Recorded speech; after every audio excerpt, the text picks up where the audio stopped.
Wrestling fans, are you ready? For the thousands in attendance and the millions watching around the world, let's get ready to rumble!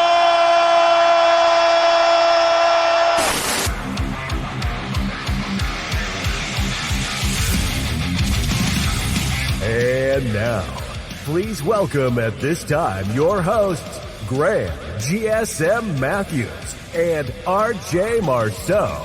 You're listening to the next era of wrestling radio. This is WrestleRant Radio.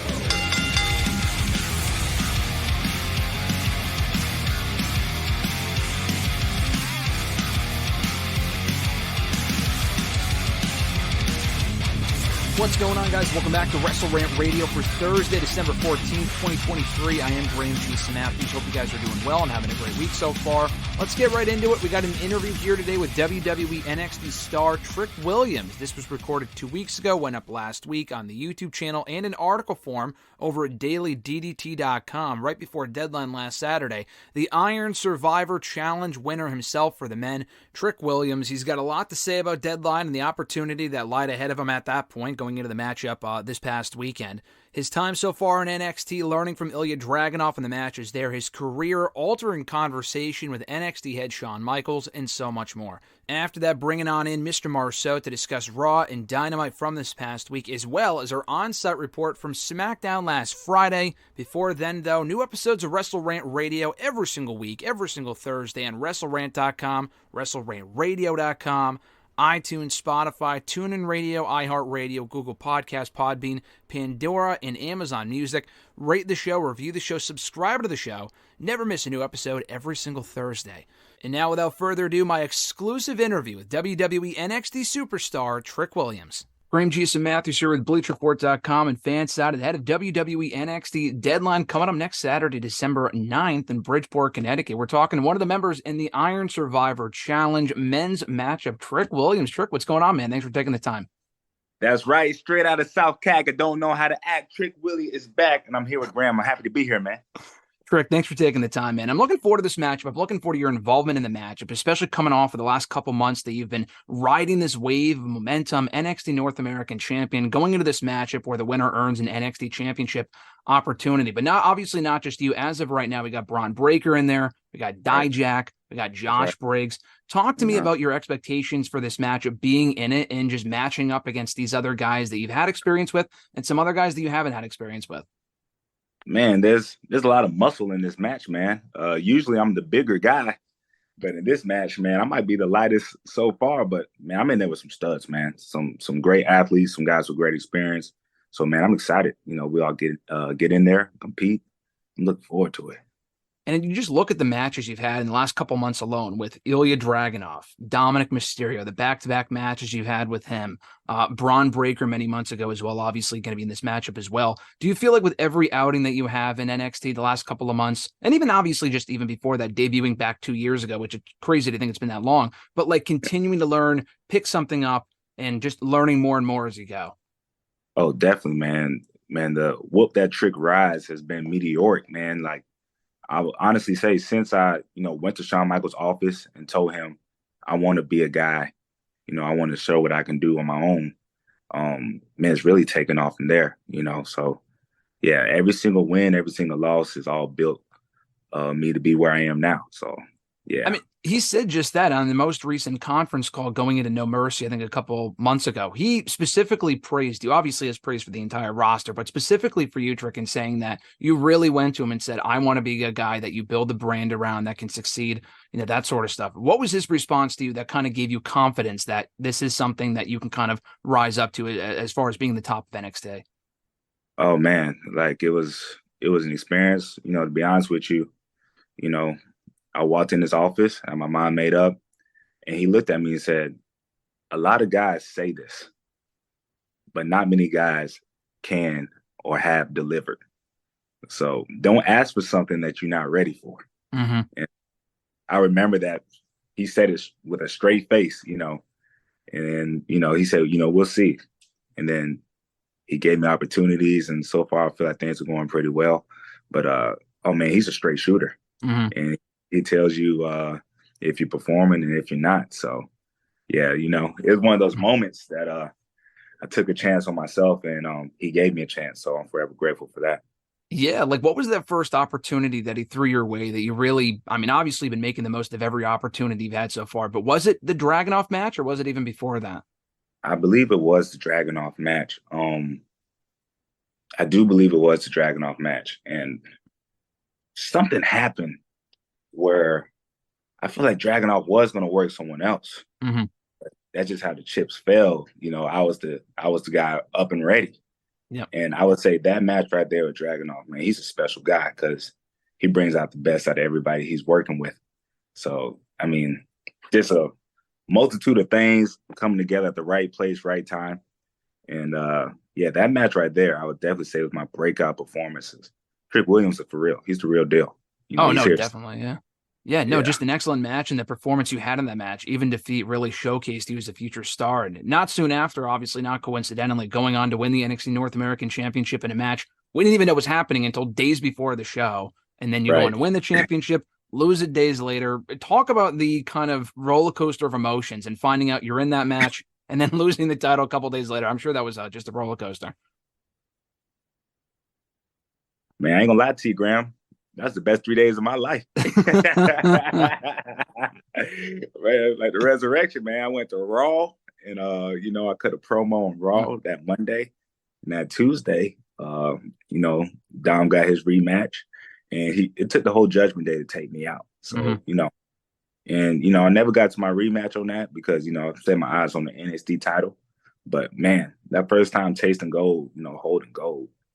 It puts another hunger in you that you never felt before.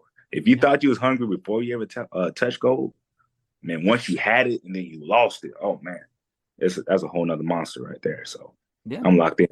Now you just got to get the belt back, obviously, from winning Iron Survivor Challenge. It affords you that opportunity, of course. But, kind of going back to what you said about being at Raw that Monday, and there was a pretty positive reaction to you in front of that crowd. Now, the crowd doesn't always know the NXT stars, but you were one of those people they gave a great reaction to when you popped up. And also not just there, but on Main Event as well. I was at one of the tapings, I think in Providence earlier this year where you were on Main Event. Yeah, you had a great showing on that show. And then the difference between that match and then months later popping up on Main Event again in front of the main roster crowd, getting a much bigger reaction. That time the crowd knows who you are. Just talk about that night and day reaction and that experience for you. Oh man, that's what I love about this business, man. The people let you know how they feel. You get the instant feedback to, hey, you've been putting work in or you haven't. So, I wasn't sure how the people were going to react once I went to the Raw audience, but that was awesome. Even going to that No Mercy, that was my first time performing at a PLE. Yeah. So, inside our NXT auditorium, the people love Whoop That Trick, which is awesome. But No Mercy, we all the way out in California, and, Whoop That Trick was even stronger. That was eye-opening. Like, okay, we got something here, just keep our head down and work. So, man, I love it, man. Like, it's a dream come true. I'm not going to lie. Yeah, man. I mean, the reaction has been noticeable. I mean, you talk about the reaction you got on that show. Booker T singing along to it on commentary, I feel like it's just a complete package and just really adds to the aura about it, if that makes sense. Not only that, but your interactions with, John Cena on that episode of NXT about a month ago. Has there been any, obviously aside from Shawn Michaels, as you mentioned, but any one interaction with a guy like a Booker T or a John Cena or anyone that you were able to kind of pick advice from that has really stuck with you in the last couple of weeks or a couple of months, rather? Man, I would definitely say Booker T is that guy for me. Like, I probably check in with Booker weekly, And, we watch film, we talk business, we talk wrestling, we talk how to carry yourself, on TV, backstage, everything. He's a great mind to pick from. And, he's definitely just take a liking on to me, and I appreciate that. But he's a good dude, man. That's a good dude, and I'm grateful for that. Shawn Michaels, of course. I try to talk to him and, pick as much knowledge from him as I can. But those are two probably the main guys. And my coach, Terry Taylor. I'm not sure if you know that, but that's my ring coach. So, 3 GOATs right there that I get to choose. pick up info from. So yeah, those are three great people to have in your corner for sure. And just last question, kind of going off of this, newfound success as a singles competitor, just talking about dealing with the pressure, because I feel like sometimes when you can go from one level to another, some people have that imposter syndrome. Not saying that you have that specifically, but just kind of talking about, especially with how quickly it's kind of come together in the last couple of months from being, just a character on the show to now being one of the focal points in NXT. Just talk about how you're dealing with that pressure so far personally. Man, I can't remember who the artist said. I think it was Jay-Z. But he said, it took my whole life to blow up overnight. and that's exactly what I feel, because, it's new to everybody else. But if anybody knows me and real me, they know I've been grinding for a long time. Even if it was in different ways, like, I look the way I look, my mindset is the way it is, because I've been working for a long time. I'm not arrogant enough to say that I deserve this, but, I am confident enough to say I worked for this. So that's why I can handle it. I'm ready for it. This is what I was made to do, so yeah. Listen, man, I agree. I think this is only the beginning, not just what we're seeing right now in NXT. I think the NXT Championship is inevitable if you can come out on top in that Iron Survivor Challenge, and then on to bigger and better things, I think, of course, on the main roster before long. Not to rush anything, but I think that's definitely in your future, just from a fan standpoint as we look ahead to the future. But in the meantime, though, we do got Deadline coming up next week in Bridgeport, December 9th. I'm looking forward to it airing on Peacock. Trick, thanks so much for taking the time, man. I appreciate it. This was great. Hey, Graham, you the man. I appreciate you having me on. Absolutely, man. Take care and best of luck on Saturday. No doubt. Big thanks to Trick for the time. As I mentioned earlier, you can check out the article version of that interview over at dailyddt.com and the video version of that interview right now over at youtube.com/WrestleRant. Both went live before Deadline last weekend, so enjoy those as well. Now we throw it to my conversation with Mr. Marceau, breaking down Raw and Dynamite from this past week. But we got the 2023 WWE AEW Year in Review Awards going on right now, 11th annual over at WrestleRant.com. Check them out. Vote right now. I know you already have, Mr. Marceau, but I can't wait to break down and review the results with you in 2 weeks' time. I can't wait. I've voted like 6 times on different VPNs, so my votes are all going on. Stop the vote. We gotta stop stuffing the ballots here. They might be a bit skewed, but listen, now I'm gonna crack down on that and make sure that's not the case. But that's in 2 weeks. We got to talk a little bit about what's happened this past week. Not a lot of news, but I feel like that's just opening up the floodgates for what might happen after we're done recording here, per usual. With Raw and Dynamite, Winter is Coming happening this past week. But we gotta kind of rewind a little bit further beyond that. SmackDown last Friday, I thought, was a very good show. We were there for it in Providence, and it was a fun time sitting ringside for an electric episode of SmackDown. CM Punk was there, Orton Knight versus The Bloodline, among other stuff, a tribute to the Troops edition of the show. Before we go any further, Mr. Marceau, how was your experience at SmackDown? Getting the picture with Cody, died at that one, and just talk me through SmackDown last Friday. That was a good show. I wish I saw more Io and Kyrie. I mean, they got fucking jumped right in front of us. Like, what the fuck? I was kind of pissed about that, but overall, like I said, I thought it was a good show, and I had a good time. Yeah, I mean, the women's match kind of got cut short fairly quickly. Charlotte Flair versus Asuka, seen it once, seen it a million times. Up until Charlotte Flair's injury, just to mention that real quick. There is no update on that, which is not a good sign. I feel like we would have known by now if it wasn't that serious. We probably would have found out, but I think they're still evaluating, and that was a week ago. I mean, we were there for it. We saw the botch when she fell off the top rope. It did not look good. Looked like she landed directly on her neck, but she was saying my knee. He said that she might have said something about her neck. So she might be pretty banged up. She might not be around for WrestleMania, so, here's best wishing for her recovery, and hopefully she is back at some point soon. I thought they might have been setting up a match with her and Bianca for WrestleMania, which could still be the case with Mania being 4 months away. It's not exactly looking encouraging as of right now. I feel like she will probably be out for a while, but hopefully she's not out for too long. That being said, also on SmackDown on Friday, we had a lot of Punk talk with him dropping the AEW reference in his promo. He was on NXT the next night as well, and on Raw, and all this other sort of stuff, teasing what brand am I going to. He appeared on 3 WWE shows consecutively within a 3-day span between SmackDown on Friday, NXT Deadline on Saturday, and Raw on Monday night. Ultimately, obviously, deciding to sign with the Red Brand, with the Red Brand on Monday night. More on him in a second, because we saw him interact with Seth Rollins, kind of planting the seeds for the future WrestleMania match for the World Heavyweight Championship. But I do want to mention this real quick, because there's been a lot of talk in the last couple of weeks, not just this past week, of where Raw is going to be ending up. Like, is it going to Amazon? Is it going to Disney or whatever? staying on USA, which is probably unlikely. They're looking for a major increase for Raw's media rights. And one of the potential suitors is Warner Brothers, interestingly enough. Apparently, Punk has played a significant factor in getting WWE in the good graces of Warner Brothers with the relationship that he already had with the officials over there from his time in AEW. And now the word is coming out of, I think, The Observer earlier today, I believe, is that Punk kind of opened the door for those talks to happen with Triple H, Nick Khan, and the potential suitors at WBD. So I thought that was pretty funny. I don't think they go to Warner Brothers, but this could be shaping up to be another wild-ass year in 2024 if they do indeed go in that direction. I'm going to say no, but at the rate that we're going with how many people we've seen switch sides and all the stuff that we've seen happen in the past 12 months, I can't say anything completely is out of the realm of possibility. Yeah, who knows? I mean, I saw the report this morning that you said that Nick Khan and Triple H were talking with Warner Brothers Discovery. I mean, seems like they have interest there. I mean, I guess we'll see. I mean, I'm interested to see. I think, like you said, I would say gun to head, I probably would say no. I don't think they'd go there, but, I mean, I'm definitely interested. Could you see a scenario where both Raw and Dynamite are airing on TBS or TNT in any given week? I mean, I'm just not sure how that would even work. And I'm not even sure if that's a good thing either. I think you want your wrestling spread out so it's not just one media conglomerate monopoly with just one channel. I'm not sure, because I doubt they would want to work with each other. That's why I just highly doubt, unless they're offering an obscene amount of money.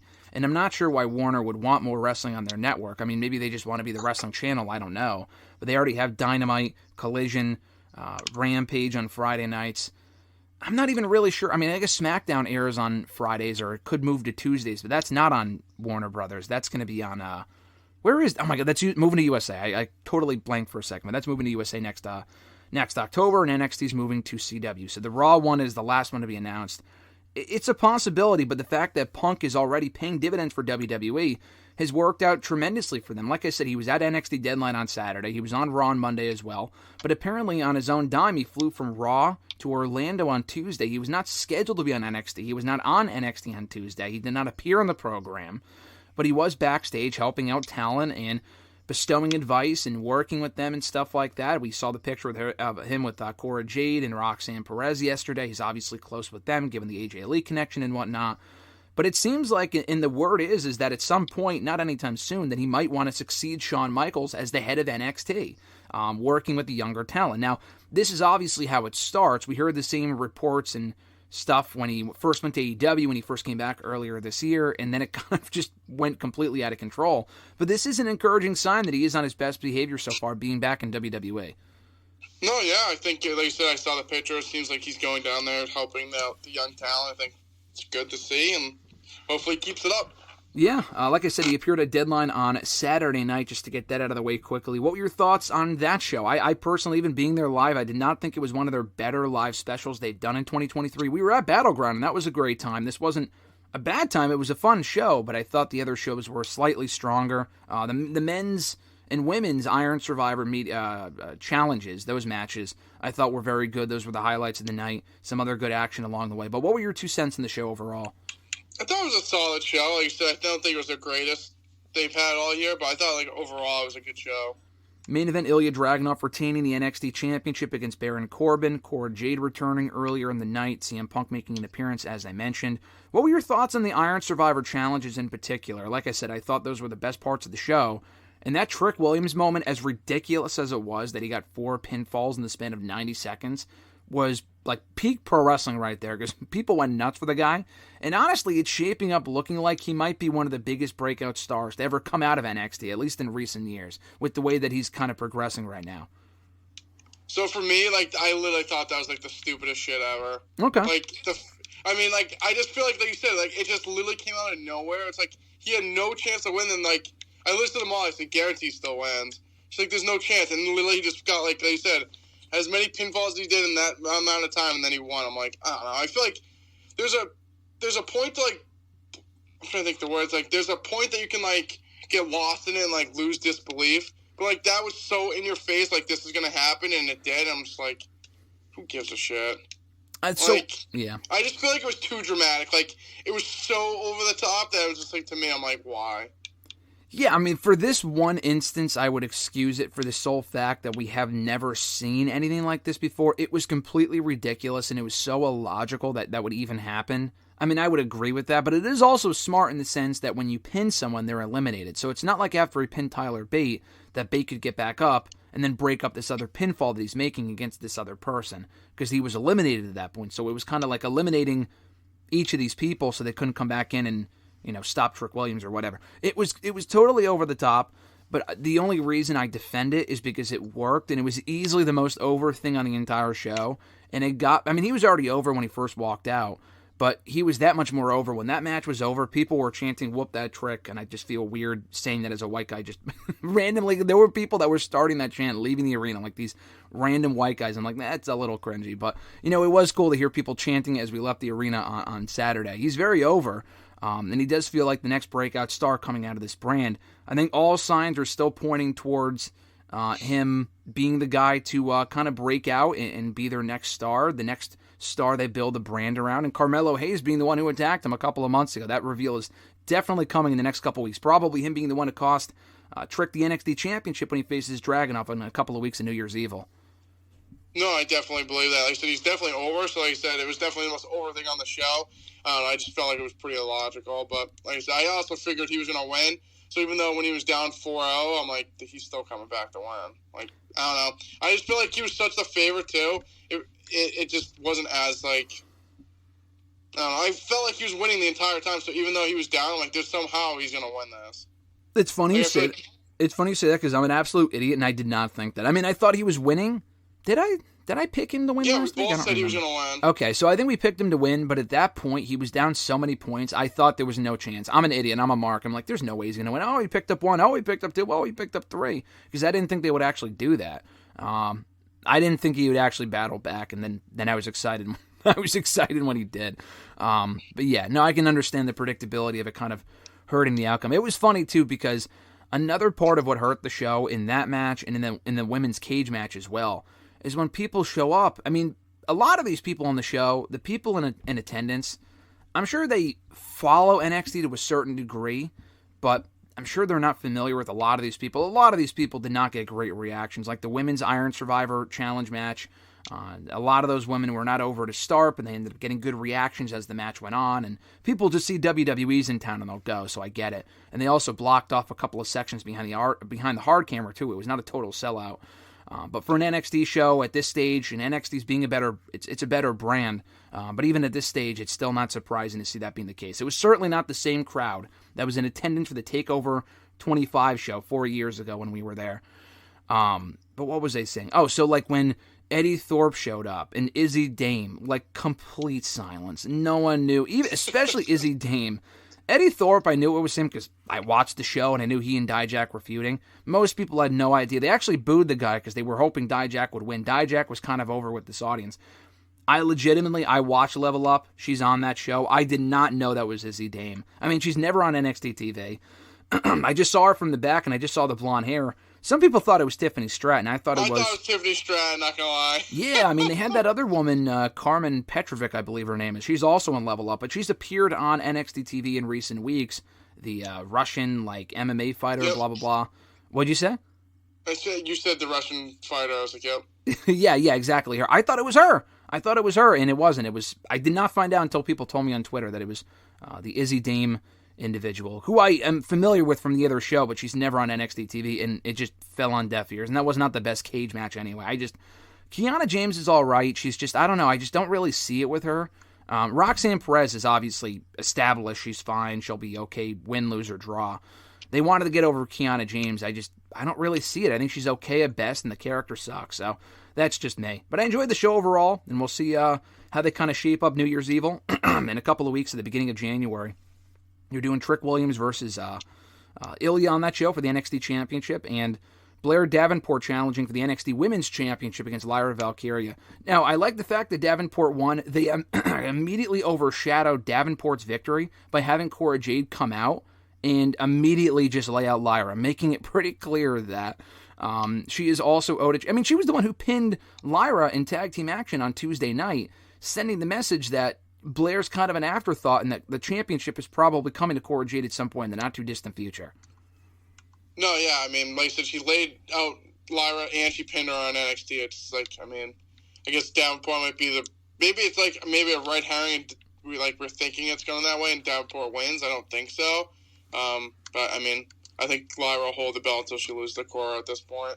It's been long enough as well. I will give her a fresh slate. I'll just tell you right here, right now, to make it, obvious, to just kind of put it on the record. Nikita Lyons being back, I'll give her a fresh opportunity to impress me. She did nothing for me whatsoever when she was last in NXT before she got hurt. Her being back now, I'm going to give her a chance to win me over, and we'll see what happens. Not that my opinion really matters at all, but I'm just saying as far as, I did not give a shit about Nikita Lyons a year ago, and I still don't, but, I'm willing to give it a chance. Okay, she's been gone for a while.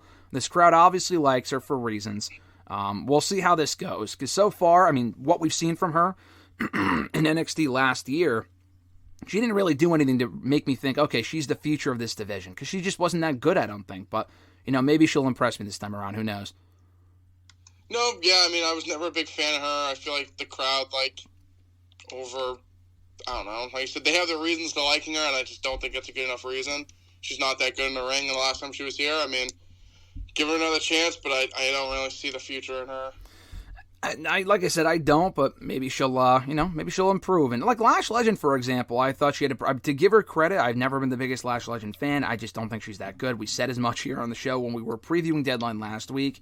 But in the span of 7 or 8 days, she went from body slamming Otis to then having an impressive showing in that Women's Iron Survivor Challenge match to then having a good showing in NXT this past week in that intergender tag team match. So, maybe there is something with Lash overall, and it just takes people a lot longer than it, probably should to get better. But I guess better late than never. So maybe Nikita Lyons will follow in her footsteps and also improve at a rather, not rapid rate, but improve over time. So I'll give her a chance.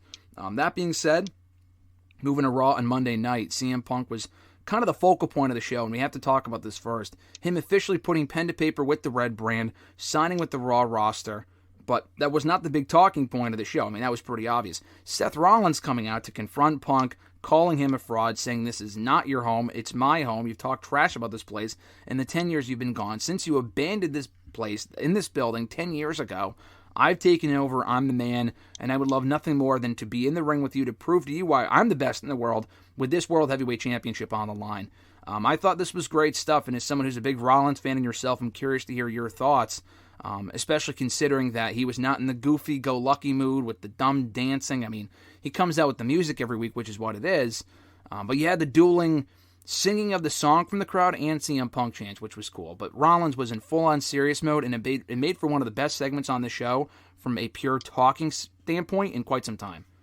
No, I really like this segment. I never thought, I think once Orton signed with SmackDown, I think it was kind of set in stone that Punk was going to Raw, so there's little interactions that he had with Rollins. It kind of made sense there. But no, I like this. Like you said, kind of calling out Punk for being a fraud. I'm home.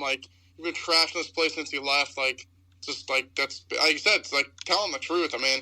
There was no lies detected in this promo. But I really liked, like I said, more of a serious Rollins. He did have a fucking goofy ass suit on, but at least he wasn't doing the laugh and the dance and all that stupid shit. So I liked it a lot.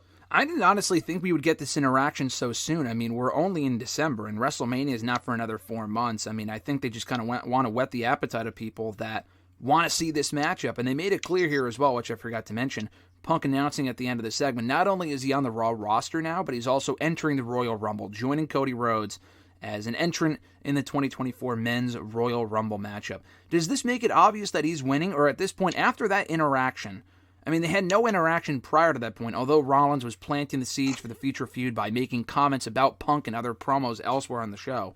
But I feel like after that promo, you can now not do that match going into WrestleMania. Probably, I think to me it has to be for the World Heavyweight Championship. Yeah, I think it's going to be for the title. I don't think he has to win. So, I obviously think him and Cody are obviously the favorites to win. But I think Cody could win again, or I feel like the seeds are planted. Maybe they do something out, Elimination Chamber, a win to get in, and it happens to be Punk. I don't know. I don't think he needs to win to get the belt, but I would say him and Cody are the clear-on favorites. Yeah, I don't think he needs to win either. I'm might be the exception here, but I feel like I would not be upset if it was Cody Rhodes. If it was someone else entirely, depending on who it is, I might be okay with it as well. Cody and Punk have got to be the top two favorites. But the problem here, though, and I'm curious what your thoughts are, because I'm sure we've discussed this, but maybe your mind has changed. If Cody does win, and now we have Punk as because if Cody had won originally without Punk being there, I feel like a lot of people wouldn't want to see it because they don't like repeat winners, but they might accept it because there's not a lot of other logical winners for the Rumble. And I even said that. I mean, I even said before Punk came back that Cody Rhodes does not have to win the Rumble for a second time. We have 2 world championships now. You can have someone else win the Rumble and then go after the other championship, and then Cody Rhodes can find some other way to WrestleMania. What that is, I know you've asked me before, I have no idea. That's for them to figure out. I don't know if he just goes to SmackDown and challenges Roman, or I hope he doesn't put his career on the line. I mean, that would just be silly. Something along those lines, though, to kind of make it feel like there's some stakes there without having him win the Rumble. Where do you fall, Mr. Marceau, as someone where would you be not upset, because it's not like you're sitting there with all your Punk merch on hoping that Punk was going to win, but like, do you care if we get a repeat winner, or would you just rather, are you one of those people that always wants a fresh face to win the Rumble? I think I don't mind a repeat winner, it just has to make sense. Mm-hmm. So, like, I guess, like you said, I'd rather Cody win again, and that's how he gets back to Roman, than, like you said, like, oh, I'm going to put my career on the line, or some stupid, I'll never fight for a World Heavyweight Championship again if I lose. Like, that's stupid shit. So, if he won again just to get him back to Roman and make it logical, then I'm fine with it. I mean, like you said, though, couldn't he just do what you said that Punk could do and win the Elimination Chamber match if they do want to crown a number 1 contender for that championship? He could. I mean, I've seen people say that maybe they put people that Roman has wronged over the past year and the bloodline, have cost opportunities for people like, Drew and Jey and other people like that. Maybe Sami Zayn and Cody Rhodes finds his way in there. Those are all Raw people going for a SmackDown championship, so that doesn't really make a whole lot of sense. Maybe LA Knight's in there as well, and maybe he wins that, and that's how he works his way to WrestleMania for the championship. I feel like Punk just kind of makes more sense. I don't know. You can have Punk win in the Elimination Chamber match as well. And I also don't think Punk needs to walk out of WrestleMania the World Heavyweight Champion. And I've seen a lot of people say, oh, it would be typical Triple H, and it would be the equivalent of Triple H beating Sting in WrestleMania 31 if Rollins were to go in there and beat Punk. I mean, I think that's a pretty dumb comparison because Sting had no reason to lose that match. It was his debut in WWE. I know this is Punk's return to WrestleMania, but dude, I mean, he's way more active than Sting. I think if Punk goes in there and loses, honestly, it's probably for the better because it sends the message that you can't go away and trash the company for 10 years and then come back and expect to win a championship. The Sting thing was totally different, so I can't even say it's a guarantee that if Punk goes into WrestleMania that he would win the World Championship. To me, him just headlining WrestleMania for night 1 would be enough. Yeah, I'm fine with that. Like you said, I don't think he needs to win. I mean, I've seen people saying, like, oh, if he doesn't win, he's going to get buried. Like, I mean, relax, people. He'll be fine. Do you think they have a dilemma, though, when they have Cody and Punk interacting the way that they did on SmackDown, both declaring for the Royal Rumble, and then I don't know if it comes down to them specifically. I don't know if they would do that. Because I feel like if you have it come down to Cody and Punk, now it would make for the most unpredictable outcome. If it was like Punk and Gunther or Punk and Drew, you probably figure Drew's not winning.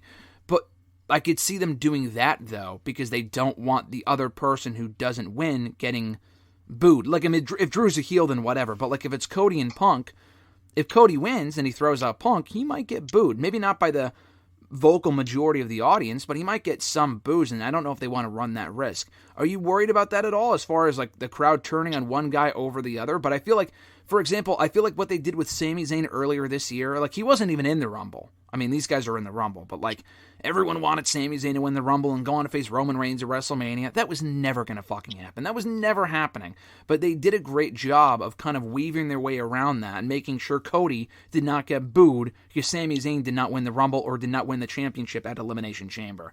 And I'm hoping we kind of see something similar going into this year's WrestleMania, where if they're both going to be babyfaces, Cody and Punk, I don't want one to get booed because that person did not win, if that makes sense.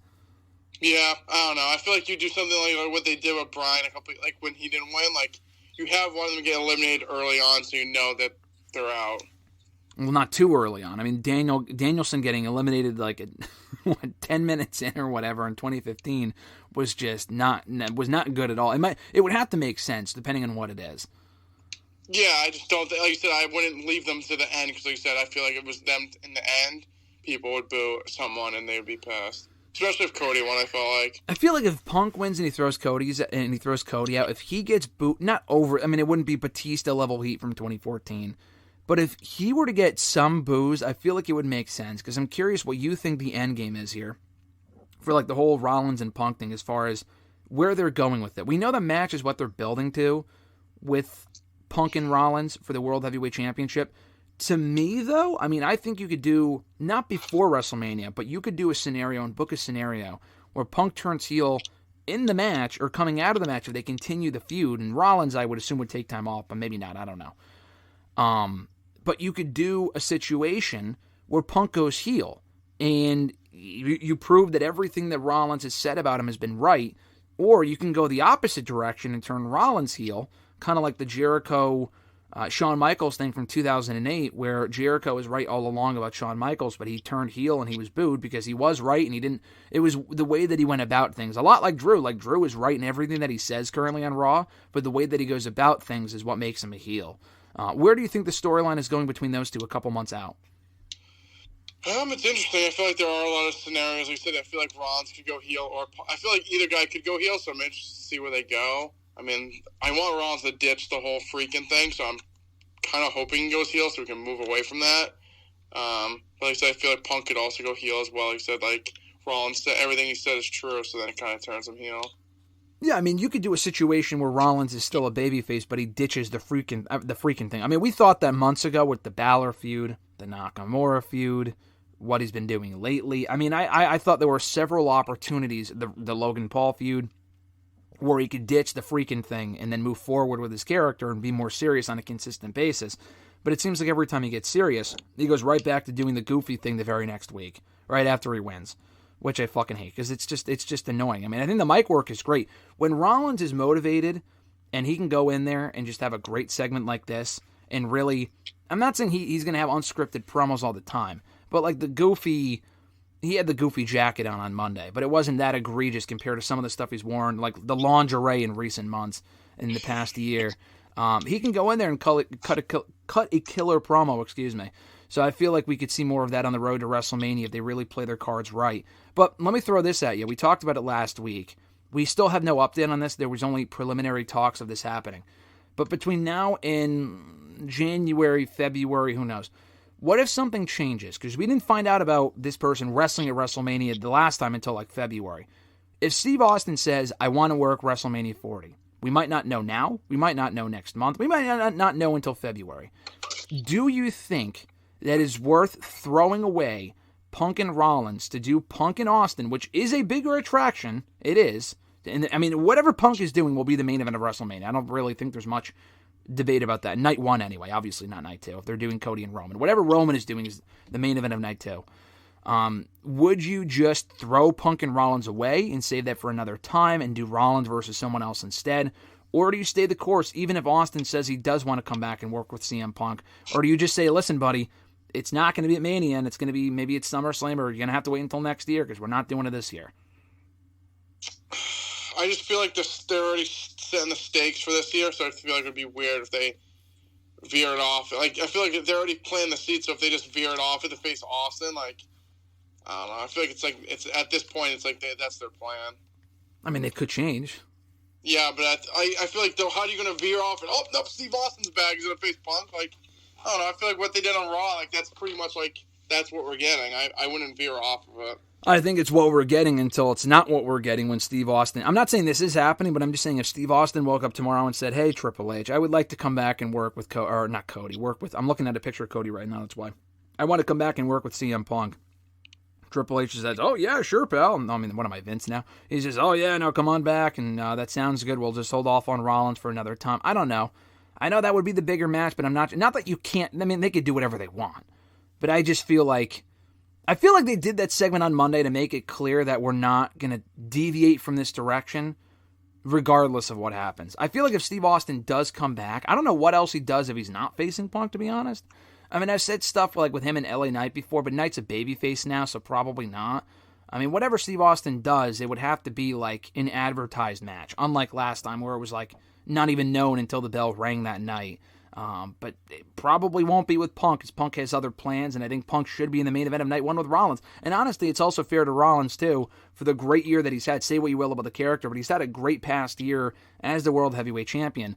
I think he deserves this main event just as much as CM Punk does. Yeah, no, I agree. Like I said, I feel like at this point that's where they're going with. If Austin wanted to come back, like you said, either SummerSlam or next year, they've already kind of planted the seeds. I wouldn't want to disrupt what's going on now. Yeah, I mean, it'll be interesting to see if that's the case or not. I think ultimately, I'm not going to put money on it, but if I did have to put money on it, my answer is Steve Austin does not work WrestleMania 40. I think he could be a part of the show and pop up maybe. That's a possibility. I don't think he works a match on the show. I don't think I think it's fairly safe to say The Rock is not coming back either, right, for that show, or do you think he could? I would say no. You don't think we're getting him finishing the story instead? He's going to change his mind in between January and February? No. I don't think the match is ever happening at this point. That was a great segment on Raw. I also really like the Drew McIntyre Jey Uso match. Jey Uso loses again. But, listen, he's super over and he looked good enough in defeat, which I know we joke about a lot, but it almost doesn't even matter with Jey Uso. He does need to rack up wins eventually. I would say he would need to if he was going for a championship again. I mean, he did last week, and he was still losing prior to that. Like, what did he do to earn an opportunity at that World Heavyweight Championship? The answer is nothing. At least with Drew, they're kind of pushing towards that direction of him getting another opportunity. He beat Jey this week. He beat Sami Zayn last week. He's got some wins under his belt, so it's not completely random that he's challenging for the World Heavyweight Championship. First, on the Jey Uso front, Yeet is back. I'm sure you're happy about that. So excited. He just came out and made that pretty clear in his promo that Yeet has been reinstated. I would assume they came to some sort of agreement with the person who had the trademark, I would imagine. I know it was abandoned in 2022 by the person, or they didn't renew it, or whatever the case might have been. WWE worked their magic and secured, that should have never happened in the first place, but they eventually secured the rights to the trademark, and now we could say Yeet and put it on t-shirts and shit like that. On the Drew front, Drew is challenging, like I said, Seth Rollins for the World Heavyweight Championship, not at the Royal Rumble, and he probably will at the Rumble, but it was announced for the Day 1 edition of Monday Night Raw on January 1st. So they're doing the match first on that show, and then maybe running it back at the Rumble. I'm looking forward to what they're doing with Drew and Rollins, because I feel like I say it every week, and I hate to sound like a broken record. The stuff they're doing with McIntyre right now, and Rollins kind of by proxy, has been excellent. The character work is great. The promos make a lot of sense. His execution of the promos and the character development has been awesome. Honestly, I'm going to say this right now, and I was thinking about it. Not bold prediction, but a bold thought. I think there's a possibility or a way that you could put the belt on McIntyre at the Day 1 edition of Raw, and then have him lose it right back to Rollins at the Royal Rumble, just to break up the monotony of Rollins always winning. I don't think Rollins needs to be champion for a year straight to break any... he's the fucking inaugural champion. He's not breaking any records by holding the championship for a year. I honestly think he could win the championship on that Day 1 edition of Raw, and then lose it right back to Rollins at the Royal Rumble. They did it all the time in the Attitude Era. They didn't make it right.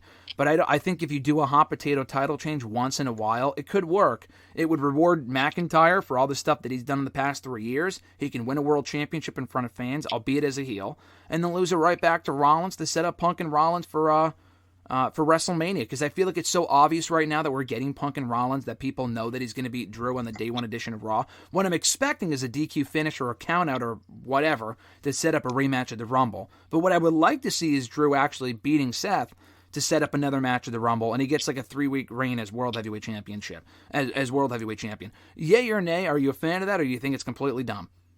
No, I don't mind that. Like I said, I feel like getting the belt off Seth would be nice. It's been so, like I said, I feel like Drew also deserves... Like, if Drew doesn't win, it's like, then what? Like, I feel like he's kind of, like, in a holding pattern. Like, honestly, you really don't know what the direction they're going to go with him anyway. So, like you said, even if he holds the belt for a little bit, he's not going to hold it for a while. And at that point, I really don't know what you do with him. We'll see. I think so. I actually don't mind that idea. Like I said, get off Rollins for a little bit. Drew gets rewarded, and then we move on right to Rollins and Punk. But, like you said, I feel like what you kind of propose of like him getting DQ'd or something, that will lead to the rematch, and then he'll just lose. I don't know when he's coming back, but I didn't really know what Drew would be doing at WrestleMania. But Sami Zayn, McIntyre took him out of commission last week on Raw backstage. Now, we read the report soon after. Sami Zayn requested time off. He was granted it. which is for the best. They don't have anything for him going on right now on Raw heading into the Royal Rumble match. He might reappear in the Rumble match itself. He might cost McIntyre the World Heavyweight Championship. I don't know. Probably not. He might be off for a little bit longer than 2 or 3 weeks.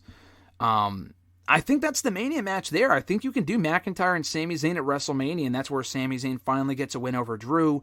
It gives them something to do. Because if they're not doing that, I'm not really sure what else they do at WrestleMania, unless they're involved in some sort of multi-man match for the Intercontinental Championship, which I would not do. Yeah, no, that works for me. I think that would make a perfect addition to the WrestleMania card. Also from Raw on Monday night, they set up a lot of different stuff. 2 different tag team title matches for next week's show. Katana Chance, Kaden Carter challenging for the women's tag team titles against Chelsea Green, Piper Niven. Do you think this is where Chance and Carter finally take the titles, or do Chelsea Green and Piper Niven retain again? I think the Chance and Carter need to win the belts. They've been pushing them a lot. They've got a couple of vignettes. I feel like it's time. What about the undisputed WWE tag team titles? We had the Judgment Day in the ring this week with the R-Truth segment, and I actually really enjoyed that. What they're doing with Truth, I think, is actually great since he's been back at Survivor Series, pretending to be a member of the Judgment Day. It's going to be Finn Balor and Damian Priest defending the belts against the Creed brothers next week. Again, do we get a title change, or do Finn Balor and Damian Priest hold on to the gold? That's a tougher one. I feel like they should lose the belts. I feel like the Creed brothers should just keep their momentum going. But like I said, I don't think it's also detrimental if they lose here. I'll say Finn and Damian hold on to them. I was thinking a title change, but since they're doing 2 tag title matches on the same show next week, I don't think it's all that likely that both belts change hands. I do think we get new women's tag team champions. I don't think we get new men's tag team champions. The Creed brothers so far have been very impressive. They haven't gotten over to a great extent, but they're on the show every week. They've been impressive. They laid out the entire Judgment Day in this segment. They're very good. Do you think there's anything to the fact that they came out to help Cody Rhodes on Monday's Raw? Like, do you think that's... I thought that was just so random because we haven't seen them interact with the Creeds yet. Like the Creeds interact with Cody Rhodes. Maybe it's leading to some sort of a 6-man with them. I thought that was just random. It was random. What about Cody Rhodes and Nakamura? What were your thoughts on that main event? That was a good match. Didn't love the finish, like the DQ with the miss. Like I don't know. I just feel like they've done it all the time. Like people have done it in plain sight and never got DQ'd. I just feel like it was such a Cody way to like get disqualified. Like I mean, I guess like they're not always paying attention, but I don't know. It just felt off. I thought it was fine. I mean, I don't think they've ever done it in plain sight and if they just let it go. I don't think. There's a reason why when they do the spray and they just roll up the person, like whether it be an Asuka or not Nakamura, but when other people have done it, specifically in WWE, they roll up the person so the referee doesn't see that the face has been misted. Now, when they see their face was misted after the fact, they don't reverse the count or they don't like restart the match, and then that's dumb, sure. But I guess what they don't see doesn't go or whatever the case might be. But I thought it was fine. I thought it would have been dumber had he sprayed him in the face and then they just let it go because that would have just been ridiculous. But you had to know they weren't going to do a clean finish here. I thought they had a good match. Cody Rhodes winning by DQ, giving Nakamura kind of the upper hand for the week, keeping him busy heading into Royal Rumble season. I think what they've done with Nakamura, I've said it a lot, but I'll say it again, has been excellent. I thought those anime vignettes they did for him earlier in the show on this show were great. And, I mean, he's just a placeholder at this point for Cody Rhodes. I get it. He's not winning the World Championship. But I think it's a lot better than what he's been doing for the past probably 5 or 6 years, if we're being honest. Yeah, I like it. I mean, I don't know where it's really going to end. I feel like it's kind of more building up someone for Cody in the interim. But, I mean, I'm interested to see, like, how they actually, like, flesh it out. Yeah, and then one last thing from Raw that I forgot. In Cleveland, you had Miz and DIY go over Imperium. I thought this was actually really well done, where they had Miz as the big mystery partner for DIY, no shit. But they were in Cleveland. He got a great reaction. I don't know if this cements the Miz babyface turn or if it was just a one-night thing.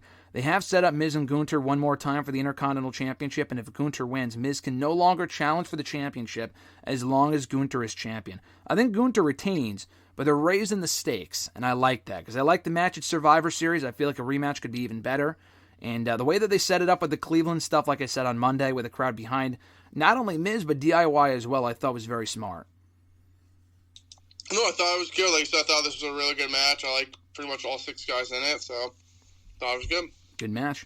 Let's talk a little bit about AEW here before we wind down. The Winter's Coming edition of Dynamite from Wednesday night. If you don't like pure wrestling, then you probably didn't like this show because it was nothing but wrestling. But we got to talk about something that wasn't wrestling related. that being the opening segment before we got into Samoa Joe versus Hangman Page. Joe was out there being interrupted by Hangman and Roderick Strong, talking about who the devil is, who's under the mask. I think it's pretty safe to say at this point that it is under the masks of the devil masks, that it is Wardlow, Roderick Strong, Matt Taven, Mike Bennett, and then who the ultimate devil is, I think is up for debate. Hangman got attacked at the end of the show, so I don't think it's him, unless they are going to pull the Bully Ray explanation from Aces and Eights 10 years ago, where he got attacked by Aces and Eights, and he was like, oh, I did that on purpose. That shit was just so fucking stupid. I think it's just because they didn't know at that point that he was going to be the leader, so I don't think they do that. That would just be convoluted as fuck. I wouldn't put it past them, but I don't think it's likely. I don't think it's Hangman. I think it's probably either Adam Cole or, I mean, I know we still hurt. It's either Adam Cole or Jack Perry. I know they're really laying it on thick now, the Jack Perry, like, oh, we put him through the glass again on the car, and they're really like, for those insider people that know what that is, if you know, you know. I just feel like that would be a letdown. The Adam Cole thing would be cool, but I don't think it's Joe, and I don't think it's Hangman. So any updated predictions for who you think might be behind the devil mask, and hopefully we find out at World's End, because this has been going on for months now. Yeah, I mean, it's different. I don't know. It's going to be... I feel like it's... I don't know. Honestly, I don't really care at the end of the day. But, yeah, I know, yeah. I mean, when you say it's those people, honestly, I've heard people say it's like the people at Pinnacle are under the mask. So Wardlow, Dax and Cash, and Sean Spears. I mean... With MJF or not MJF? I don't know. That's the thing. I think with MJF under the mask, that would be stupid. That would be very dumb. Yeah. So, but yeah, I honestly have no. I feel like Adam Cole makes the most sense, but I just don't think it's him. So, I think he's legit hurt. I think he's actually hurt. Yeah. I don't know. I honestly don't know. I feel like it's going to be... I feel like I'm going to be let down regardless, so... A lot of these whodunit bullshit that we've seen in WWE and AEW especially doesn't really end up being overly eventful, like with the firm that we were oh so fondly reminded of by Kenny Omega on this show. When they revealed the firm back at All Out last year, that was a bust. That lasted all of 2 months. That was a fucking shit show. I don't know if that's going to end up being as bad as that. I mean, they've really dedicated a lot of television time to this. It's got to be worth it. I do think it's Wardlow, Roddy, Taven, and Bennett behind the other masks. The ultimate leader really is the question. Cole would be the perfect person, I think, but he would have to not be hurt, because what are you going to do? Have MJF chase Cole for the next 6 months? I mean, I guess, but I don't know. I mean, he might be actually hurt too. He might be out for a while, so... I don't know. I'm not really sure. But Hangman Page ended up beating Roderick Strong. The Roddy screaming thing has got to go. I mean, he's been entertaining overall this year, but like we've talked about it before, the shtick has got to they got to tweak it or something. I mean, it's just not getting any better. But in the Continental Classic matches, we got a lot of those on this show. 3 Gold League matches and 1 Blue League match, which has largely been relegated to Collision since it started back in late November. But Andrade El Idolo knocking off Brody King in a Blue League matchup. And then in the Gold League on the show, Rouge beating Jay Lethal, Jay White beating Mark Briscoe, and Jon Moxley beating Swerve Strickland. So for the Blue League, I think Andrade is currently leading with 9 points, if I'm not mistaken. And then in the Gold League, it's Jon Moxley with 12 points, Swerve with 9, Jay has 9, I think, and Rouge 1 here. I think he might have 9 as well, if I'm not mistaken. I'd have to go back and look at the rankings. So where do you think this leads? I mean, obviously Jay and Mark aren't winning. Rouge isn't winning either, I don't think, at this point. But as far as who's winning the Continental Classic, they're making it a bit more unpredictable than we originally expected. I still think Danielson and Swerve will go on to face each other in the finals, but do you have any updated predictions after what we've seen in the last couple of weeks? Like you said, the problem is I don't know the rankings, and I don't know who is who. I know Andrade's undefeated. I know that for a fact. Let me pull up the website. I think Andrade lost to someone, right? No, I could have sworn they said he's undefeated. Let me. He has 9 points. Has he won 3 matches or 3 out of the 4? He beat Danielson, Brody King, and Daniel Garcia. Okay, so he hasn't had... Who has he not faced so far? Claudio and Eddie Kingston. He hasn't had those matches? I mean, I guess not. Okay, I thought we already saw those matches. Interesting. Okay, so he's undefeated with 9 points. Do you think Andrade is somehow advancing to the finals or no? I mean, I think he'd beat Claudio, and I think he'd beat Eddie Kingston, I assume. I mean, they're like basically the Mark and Jay Lethal of their group. Yeah, I feel like this point, I feel like it's Andrade. I feel like he's going to face Moxley at this point. Yeah, I mean, if it's Moxley. So what do you do with Swerve? So the thing is, like, realistically, Jay... Knowing them, they'd do this because it makes no fucking sense. What? So Swerve has to face Roosh, who I think he'll beat, and then Mox has to face Jay White. I mean... If Moxley wins, then Moxley's winning the whole thing. Then they'd all have 12 points, is the thing. Who, if Jay White beats Moxley? If Jay White beats Moxley and Swerve beats Roosh, and they all have 12 points. And they could do a triple... I mean, I don't know. I would say they could do a triple threat to determine who would advance of the three of them, and that would be cool. But I think... I don't think they would do that, because I think one of the rules is that whoever... There's some sort of dumb rule where they established yesterday I'd seen. I don't remember exactly what it is. But, like, the latest person to tie would actually advance, and not who already had 12 points... I don't know if that's accurate. It's very confusing. I mean, the overall... This whole thing is very confusing is the problem. I mean, it's a round-robin tournament, which I understand. I mean, I understand the general rules of that, but as far as who ultimately advances from that bracket, if they're all tied, they did establish last night what would happen if that was the case. I would just do a triple threat, and honestly, Swerve being mad that Moxley beat him, I would have Jay White win that. I mean, I don't think they're going to do this. I would have Jay White advance of the three of them, and then Swerve and Moxley can have another match at the pay-per-view because Swerve's pissed that Moxley beat him. I mean, that's what I would do personally. So you'd have Jay White face Andrade in the finals. Yeah, or Danielson. I mean, Danielson could also advance as well. Danielson and Jay White would be sick. I don't think Danielson wins. I don't know. Of the two of them, I would probably...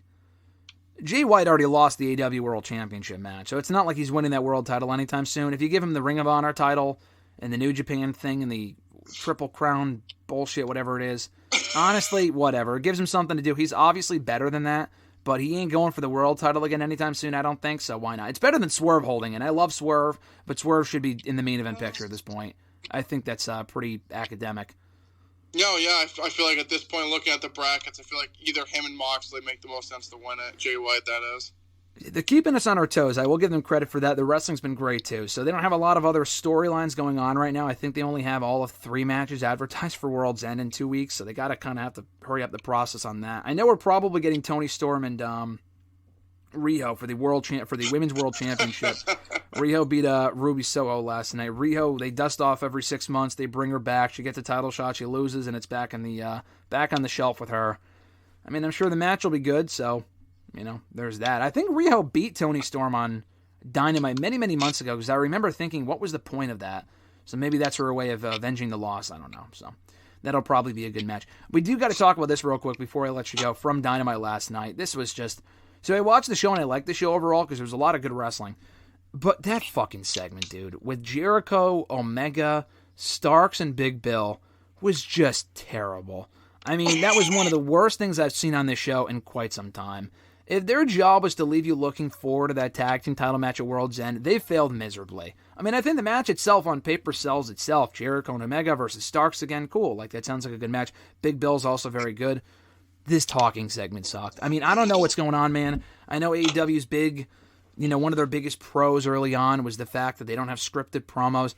They need to either script Jericho or they need to take the mic away from Jericho. I mean, I like Jericho. I made that clear. But what he's done at AEW as of recent years has been fucking terrible overall. And as I've said in a tweet last night, I couldn't remember the last time that he cut a compelling promo that wasn't this big Billy Starks bullshit like the Enzo. Like, what are we watching here? I mean, then Kenny Omega showing up like he just got done with a workout. Like, it was just random. I don't know. That segment was terrible. When they brought up Enzo, I lost it. Seriously, I tweeted, but like, how does that even make any sense? Oh, because he teamed with Big Bill? Like, there's not even remotely a comparison between Enzo or less charismatic Enzo. Let's not bring up that clown. That guy's terrible. That was so bad. Dude, that was bad. I'm thinking, this sucks. Jericho, I don't know. I know back in the day he would cut cringy promos on purpose. I'm talking like 5-6 years ago in WWE when he was doing the Rudy Tooty Bootios or whatever that. Oh god, that shit was terrible too. Booty. I know what you're talking about. Yeah. It was short lived, but he did it on purpose. He tries to act like he's better and smarter than a lot of people, which to a certain extent I understand. And at that point, it was smart because he wanted people to turn against him because he knew it was bad. He was going heel at some point. Cool. He's not going heel, dude. He just turned babyface. He's not going heel. So it's just a bad promo. Like, I think he thought that it was a real gotcha moment when he said, oh, you're Enzo Amore. Oh, shit. Like, no, it wasn't an oh, shit moment. It was like, what does that even mean? No, I don't know. This whole Kenny Omega Jericho thing is just so random anyways. Dude, they need to end this team. It's not like they don't work well together, but it's an absolute criminal waste of Kenny Omega. Jericho, if they want to waste him in the tag team division, go right ahead. Kenny Omega should not be dragged into this bullshit. And by the way, what the fuck happened to Konosuke Takeshita? Did he not beat Omega a couple of months ago? What happened to that?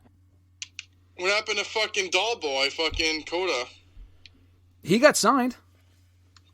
Haven't seen him, but he got signed. I don't know. I mean, I think he's still living in Japan, so I don't know. They don't really have much for him to do, and that's okay. But Takeshita beat Kenny Omega, dude. How do you not capitalize off that? Instead, he's working Rampage with Hobbs against random-ass tag teams. Dude, I mean, not to shit on the product completely, because like I said, I'm enjoying a lot of the stuff they're doing with the matches, but like, we gotta call a spade here. That shit is just terrible. I mean, that makes no sense. I honestly, foolishly thought, I'm an idiot. I thought, okay, we got that 4-on-4 street fight garbage match before Full Gear a month ago on Dynamite. Okay, the baby faces win this with Paul White, who had no business being in the ring, but whatever, even being in action on that show. And then, okay, as a result of this, they'll set up Omega and Takeshita for World's End. They never did it. It's like the new Keith Lee versus Swerve Strickland. I don't know, I mean, at least we got Omega and Takeshita. We never got Keith Lee and Swerve once in AEW. We already got Omega losing to Konosuke. But I thought we would get a rematch to finish off that feud. Don Callis never got his comeuppance in the hands of Kenny Omega. Neither did Jericho giving Don... I mean, I don't know, dude. I don't know. I'm just kind of done with this whole thing. It just seems they're not going to win the tag titles. They shouldn't win the tag titles. As people said on Twitter last night, they need to get Kenny Omega as far away from Jericho as humanly possible. This team, the promos last night were embarrassing. It was embarrassingly bad. No, I agree. Hopefully we'll have better things to report on from AEW next week. Like I said, I'm enjoying the matches. I don't want to completely sound like I hated the show. I actually really liked the show last night, but I got to mention that segment just sucked. Hopefully it's better next week. We have the World's End pay-per-view coming up in a couple of weeks at the end of the month, so we have that to look forward to as well. We'll preview that on our final show of 2023 as we review the results from the 2023 WWE AEW Year in Review Awards. If you haven't already, I know you already have, Mr. Marceau, but everyone else can vote right now over at WrestleRant.com for the Match of the Year, Feud of the Year, Women's Wrestler of the Year, Men's Wrestler of the Year, and so much more. 10 categories, I believe, this year. Don't miss out. Vote right now over at WrestleRant.com. We'll be back next week with more talk from WWE and AEW. New episodes every single Thursday on WrestleRant.com, WrestleRantRadio.com, iTunes, Spotify, TuneIn Radio, iHeartRadio, Google Podcasts, Podbean, Pandora, and Amazon Music. Rate the show, review the show, subscribe to the show. Never miss a new episode every single Thursday. Have a great one, Mr. Marceau. I'll catch up with you next week. See you later, man. Enjoy Walk on Friday. You can know how it is. I can't wait. I'll see you, brother. Talk to you soon. Later. Join Graham, GSM Matthews, and RJ Marceau every Thursday as they run down their weekly wrestling rants, offer expert analysis, host exclusive interviews, and more. Subscribe today on all your favorite podcast platforms and never miss an episode of WrestleRant Radio.